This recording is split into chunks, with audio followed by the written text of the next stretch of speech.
Yesu alivyoingia Yerusalemu.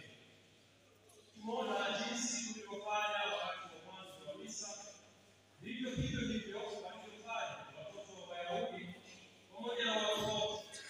Yesu alipokuwa akiingia Yerusalemu, watu walimshangilia kwa matumaini, wakiwa wanajua kwamba Kristo alikuja kwa ajili ya kuwaokoa watu. Sasa mateso yao yameisha. Sasa Kristo ndiye atakayekuwa mfalme wao.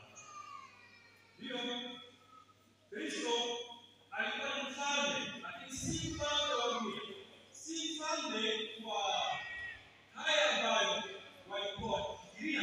Yeye ufalme wake ulikuwa ni wa hapa duniani na pia na mbinguni pia, lakini ufalme wake ulikuwa ni ufalme wa mambo ya kiroho, mambo ya kimungu zaidi.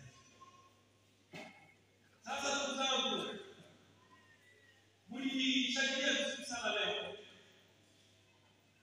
mkaimba mkashangilia na mkoja vile. Mashangilio haya na vigelegele hivi ndivyo hivyo ambavyo walimshangilia Yesu, lakini baadaye waligeuka. Baadaye waligeuka kusemaje?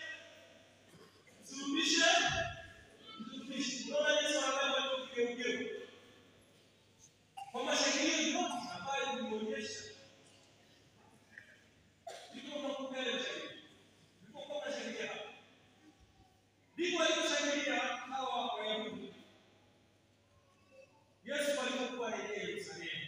Wengine wakakataza chini, wakatoa na majani haya ya mzeituni, wakayaweka chini.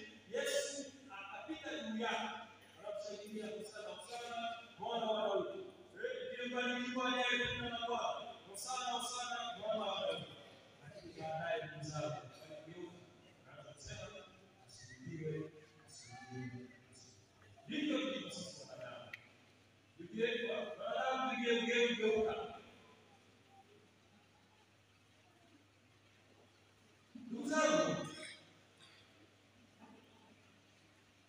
matawi haya ambayo tumeyaona ni matawi ambayo yana maana yake.